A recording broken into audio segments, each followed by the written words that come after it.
4,500 years ago, someone raised a 7-meter wall around a city on the Indus plain and stockpiled bronze weapons, yet left no record of a single battle. That silence is where India's epic arc of warfare begins. From an emperor whose army numbered 600,000 to frozen ridge lines where soldiers fought for inches of ground at 18,000 feet, 5 millennia of conquest, resistance, and power have unfolded across this subcontinent, and it all starts with a city that still refuses to explain itself. Around 2500 BCE, Mohenjo-Daro rose as a highly planned metropolis spanning over 250 hectares. At its western edge, engineers constructed a massive 7-meter-thick mud brick defensive wall, reinforced with integrated bastions and buttresses. This colossal barrier protected a standardized urban layout of gridded streets, sophisticated drainage, and a raised citadel. Inside, metalworkers cast bronze leaf-shaped arrowheads, axes, and swords. Yet, despite these armaments, the archaeological record lacks charred destruction layers or mass graves. Forensic studies of the few recovered human remains show no evidence of a systematic massacre, suggesting instead isolated events or ritual burials.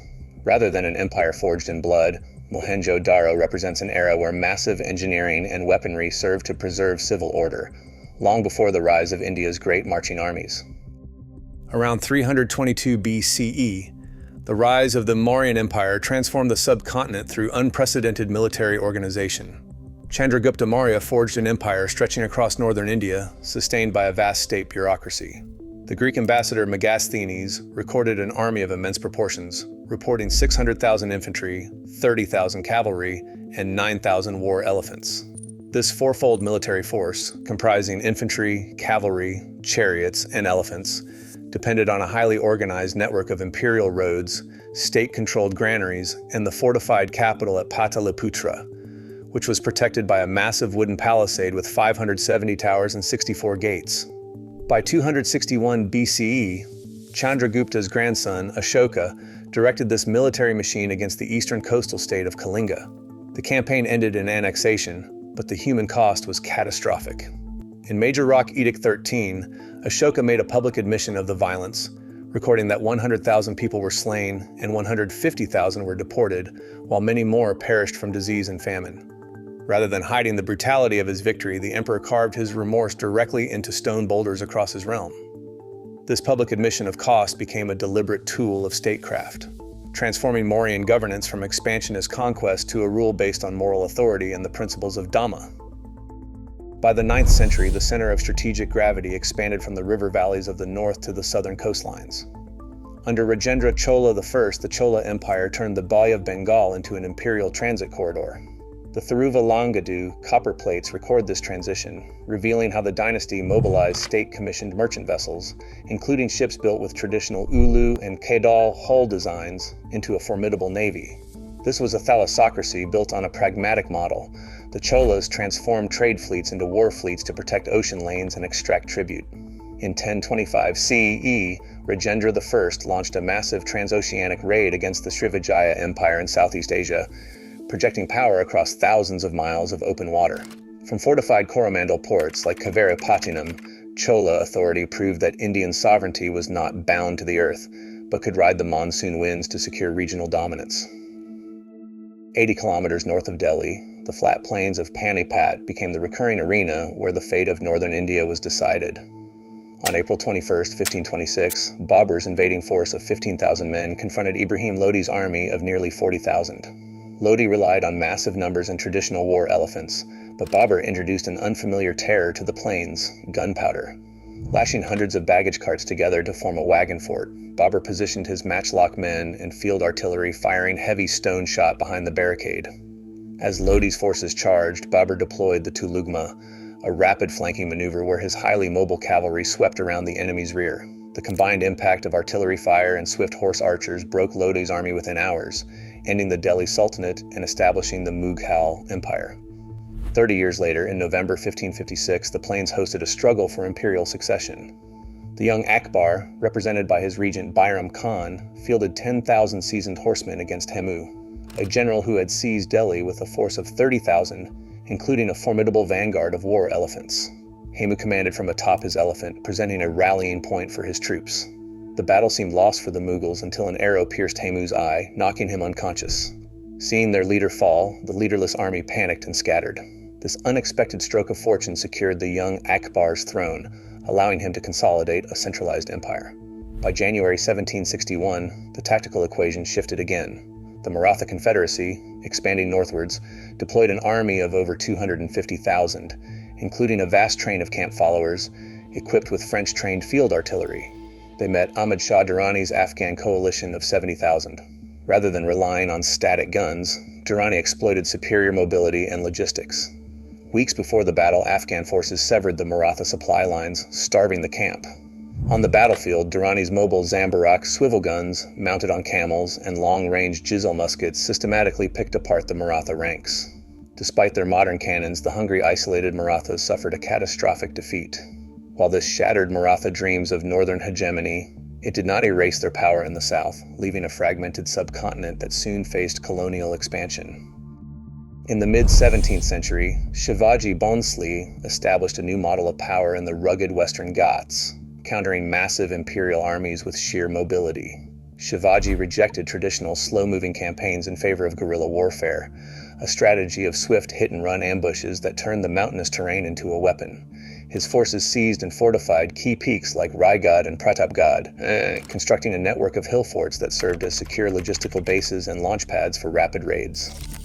Instead of relying on heavy infantry, the Maratha military functioned around a highly mobile light cavalry of 30,000 mounted troops. These horsemen bypassed pitched battles, striking deep behind enemy lines to disrupt supply networks and extract resources before vanishing back into the mountains. To govern this dynamic system, Shivaji established the Ashtapradhan, an administrative council of 8 ministers that translated military speed into stable political rule. This structured cabinet managed finance, intelligence, and defense, converting a fluid insurgent force into a durable sovereign state. By adapting statecraft to geography, the Marathas demonstrated how an asymmetric force could withstand imperial pressure and redefine control across the subcontinent. Mughal authority operated through a standardized administrative system that transformed conquest into a permanent bureaucratic machine. In 1571, Emperor Akbar institutionalized the Mansabdari system, replacing fractured feudal loyalties with a salaried, non-hereditary hierarchy. Each officer, or Mansabdar, held a dual numerical rank, Zat, indicating personal status and pay, and Sawar, specifying the exact cavalry contingent they had to maintain. Appointed directly by the throne, these officials collected revenues or received cash salaries, ensuring that military command remained subservient to centralized civil authority. This organizational discipline extended to the battlefield through the Topkhana, the Imperial Artillery Department. Supervised by specialized officers like the Master of Gunpowder, the Mughal army deployed heavy bronze siege cannons alongside mobile Zambarak swivel guns mounted on camels. During the siege of Chittorgarh in 1567, and later in Aurangzeb's campaigns against the southern sultanates of Bijapur and Golconda, these weapon systems systematically dismantled traditional masonry defenses. When the army marched, the state marched with it. The imperial camp functioned as a massive mobile capital laid out in a precise grid of streets. At its center stood the Zafar-e-Shahi, the emperor's personal tent, surrounded by administrative offices, karkhanas or state workshops fabricating weapons, and quarters for the Mir Bakshi, the military paymaster.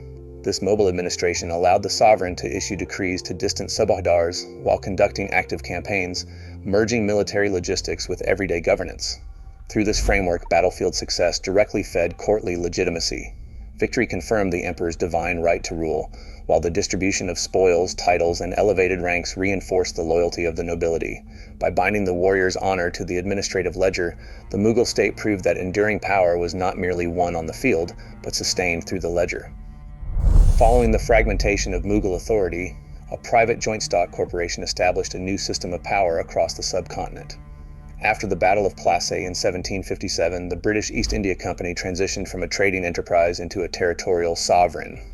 The company constructed a centralized military commercial state, relying on a professional mercenary army. Under this system, hundreds of thousands of indigenous soldiers, organized into disciplined sepoy regiments, were drilled in European line tactics and armed with modern flintlock muskets. By securing the tax revenues of conquered provinces like Bengal, the company systematically funded its own administrative and military expansion. To dominate local states without direct annexation, the company imposed subsidiary alliances, forcing Indian princes to disband their armies and pay for British garrisons. This system turned sovereign rulers into dependent vassals while ensuring a steady flow of wealth back to London. By the mid-19th century, this geopolitical control was accelerated by industrial technology. The deployment of the electric telegraph and the rapid construction of the railway network changed the speed of strategic command, allowing the swift dispatch of troops and ammunition to distant frontiers. Coastal strongholds secured key sea lanes, linking Indian resources directly to global factories. Through this integration of rails, wires, and disciplined regiments, the company transformed basic infrastructure into the central machinery of imperial command. On May 10, 1857, sepoy regiments at Meerut turned their weapons against their British officers, shattering the illusion of colonial security. This military mutiny rapidly escalated into a vast rebellion, sweeping across the northern plains to Delhi, Lucknow, Jhansi, and Kanpur. In these cities, warfare transformed into brutal sieges and vicious street fighting. Standard military tactics gave way to desperate close-quarters combat in narrow alleyways and public squares, inflicting devastating suffering on the civilian population. The systemic trust that had sustained the East India Company's mercenary army for a century vanished, replaced by mutual atrocities and scorched earth campaigns. By the time British columns re-established military control, the corporate governance of India was dead. In August 1858, the British Parliament passed the Government of India Act, liquidating the East India Company and transferring direct sovereignty to the British Crown. This act ended a century of corporate militarism and established the formal British Raj, initiating an era of direct imperial rule over the subcontinent. In late 1971, a massive humanitarian crisis on India's eastern border rapidly escalated into a major military confrontation. Millions of refugees, fleeing systematic violence in East Pakistan, crossed into Indian territory, straining national infrastructure and forcing a strategic intervention. The ensuing war was defined by a highly synchronized joint services strategy. Rather than fighting separate campaigns, the Army, Navy, and Air Force functioned under a unified command structure to achieve a swift resolution. In the Bay of Bengal, the Indian Navy established a complete naval blockade. Deploying carrier-based aircraft, naval forces struck enemy ports, severed escape routes, and prevented any maritime reinforcement.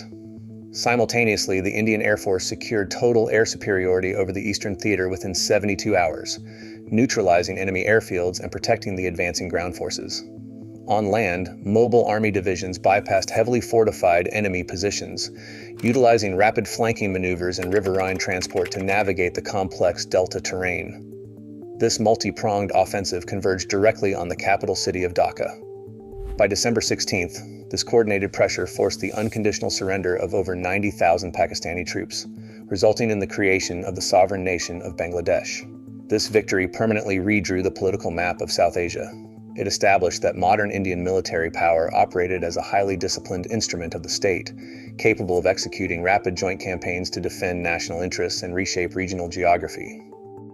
In May 1999, the high-altitude peaks of Ladakh became the most punishing arena of the century. Facing undetected intrusions along the line of control, the Indian Army confronted a battlefield defined by thin air, sub-zero temperatures, and vertical rock faces. At altitudes exceeding 18,000 feet, conventional military doctrines collapsed. Infantrymen scaled near-vertical, glacier-covered cliffs directly into the sights of well-entrenched opposing forces. To reclaim these jagged heights, the military deployed a coordinated combined arms assault under brutal mountain conditions.